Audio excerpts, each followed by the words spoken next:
Welcome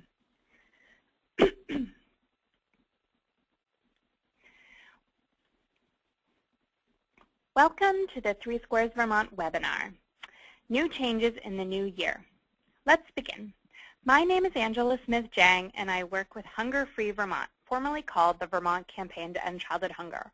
Our mission is to end the injustice of hunger and malnutrition for all Vermonters. I focus on 3Squares Vermont, doing both outreach and advocacy to increase access and participation in the program. I look forward to sharing with you some important new changes to 3Squares Vermont in this webinar today.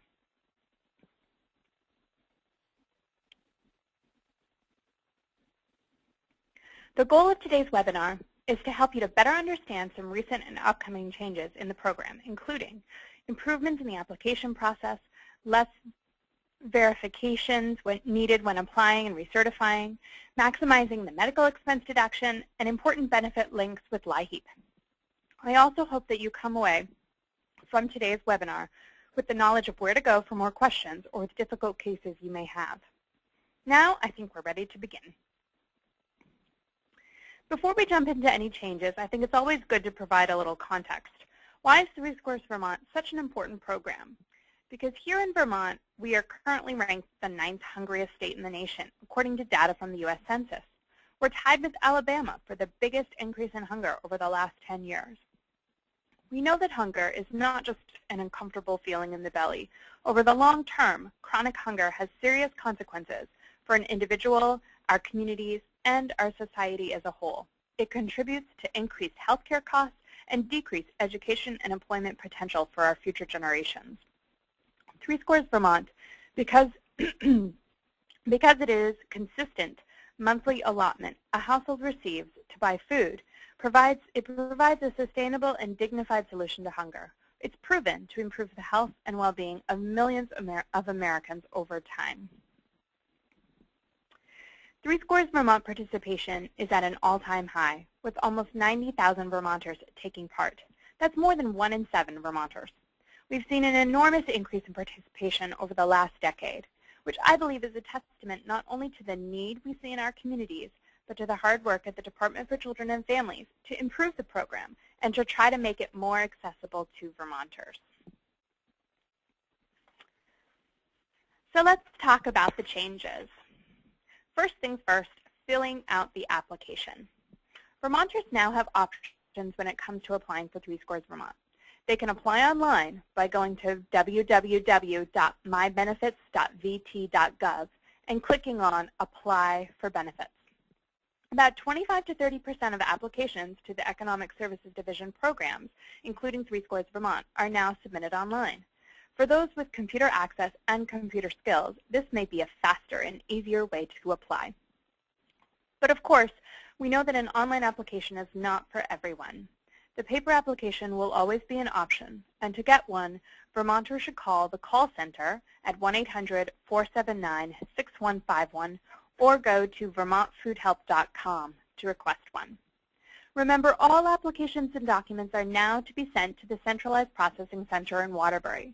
Though if someone walks into a local office with an application in hand, the local office is required to accept it.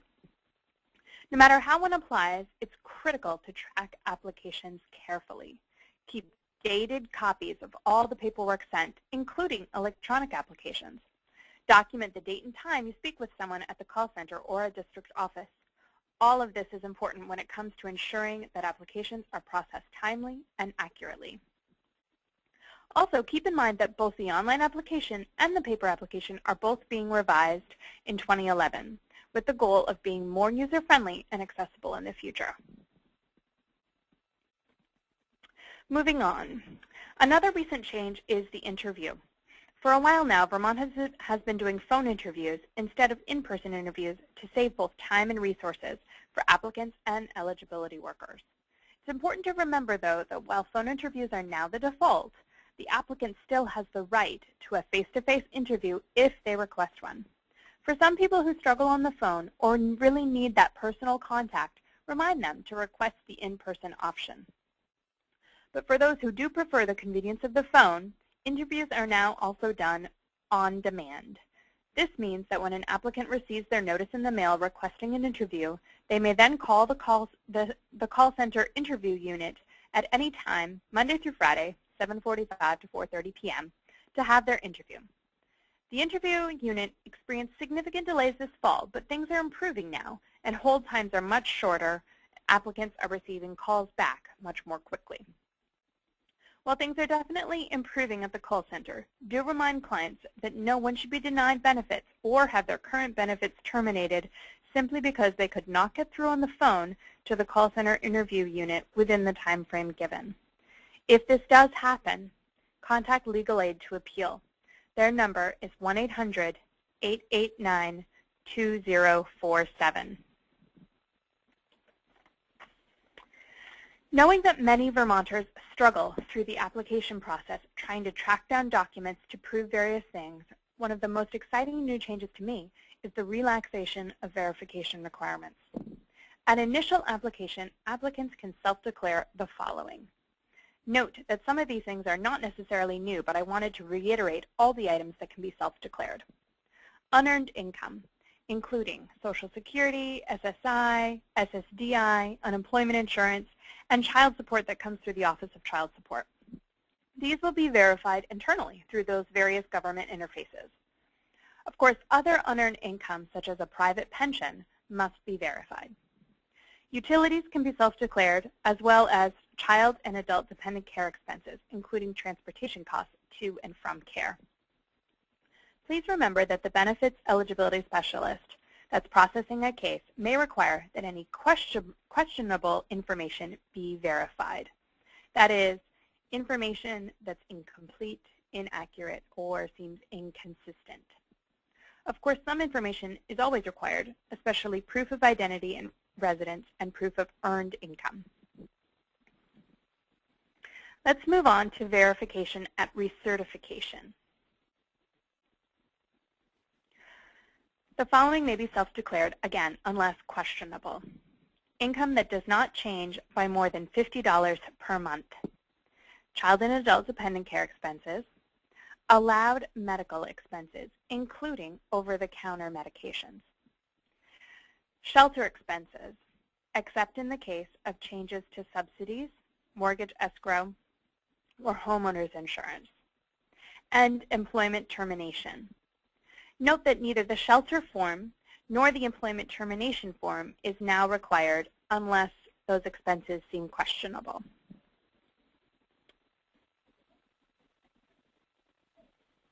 Moving on, another change is the way in which people, both applicants and service providers, can access help. What has been happening in the past is that everyone has been directed to the call center, and there hasn't necessarily been options in place for when call center staff have not been able to resolve problems. As of December, here are the new steps to follow when you're trying to resolve specific concerns. First, yes, call the call center to ask the question. It may be something that can be easily resolved with a conversation. If the issue does go unresolved, contact the local district office leadership. They are there to help. Their contact information is listed online via the link on your screen. In a crisis situation, for example, if a current recipient's benefits are about to terminate because of a processing delay or for a lengthy application delay of more than a month, people can call the Economic Benefits Ombudsman Service via the call center. Just press 4 in the call center menu. The Ombudsman Service works to prevent inappropriate closures or delayed cases. Some service providers have heard of DCF losing client paperwork, so I wanted to address that issue as well. In this case, DCF does want to hear from you to find that paperwork, as well as figure out what may not be working in their systems that may cause paperwork to seem to be lost. In many cases, it's not actual papers that are lost, but it's the way that cases may be shifted in the computer system. Contact Lena Hemingway at DCF Operations with as much information as you can to facilitate this process. Her email is lena.hemingway@ahs.state.vt.us. I'm happy to report to those of you who work with seniors, age 60 and older, and/or people with disabilities, that it's getting easier for them to claim their medical expenses and potentially increase their 3Scores Vermont benefit amount. A few things to remember when it comes to the medical expense deduction. Medical expenses are broadly defined. Many things count as a medical expense, and yet only 40% of Vermont seniors are claiming their medical expenses. Vermont has a standard medical expense deduction, so all you need to do is claim at least $35 in out-of-pocket medical expenses monthly to be able to claim that standard deduction of $138. That deduction can really help. And what senior do you know doesn't have at least $35 in out-of-pocket medical expenses? New changes for claiming this deduction include the fact that over-the-counter medications do not require a doctor's verification. They may be documented on a receipt, of course, unless they're questionable, as we've previously defined. A simplified medical expense form without the inclusion of a doctor's signature for over-the-counter medications is now available. And medical expenses may be self-declared at recertification if the amounts have not changed. No further verification is needed. Of course, if amounts do change, they may be documented and claimed at any time, not simply at recertification. Finally, the next change that I'm going to talk about has not taken effect yet as of the recording of this webinar in January. It should be implemented this spring. Hunger Free Vermont will be contacting our partners when it does to make sure that you are all aware.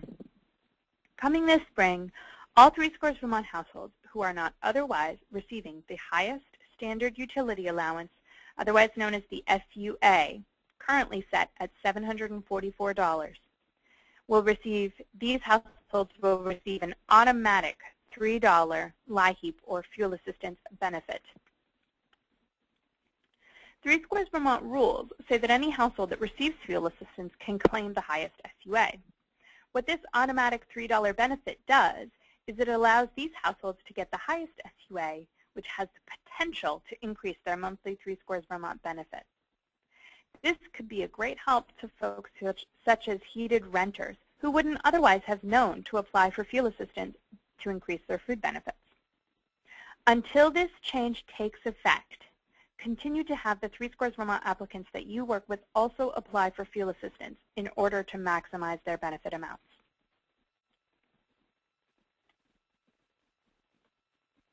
Now that we've covered all of these different changes, I really want to encourage you, as I always do in my trainings, to think of yourself as a 3Scores Vermont champion. You know that it's an important program for people, and now that you're armed with the most accurate and up-to-date information, you have the ability to reach people where they are, share the resources they need, the messages they need to hear, as well as help spread more public awareness about the program and how it's beneficial not only to our neighbors but to all of our communities. I also encourage you to use the online tools at vermontfoodhelp.com. I keep this website up to date with the most accurate information about the program, who qualifies, how much they might be able to get, etc. There's information in other languages, flyers and outreach materials to download, and links to a lot of other great programs. People can also contact me via this website with questions or to request an application. If you haven't yet checked it out, please do. If you'd like VermontFoodHelp.com business cards to share with the clients and communities you work with, just let me know. To wrap things up a bit, let's talk about a few next steps. If you have questions, email or call me. My email is asmith-jang@hungerfreevermont or hungerfreevt.org, and my phone number is 802-865-0255. For a copy of this PowerPoint, or to sign up for the quarterly 3Scores Vermont e-update to stay regularly informed, just contact me as well. Finally, please help me by filling out this short evaluation linked here. Your feedback will help me improve my webinars going forward. So go to surveymonkey.com/s/2TDYGMP. Again, thank you so much for watching this webinar and for all the good work that you do. I look forward to working with you in 2011 as together we strive to make Vermont hunger-free.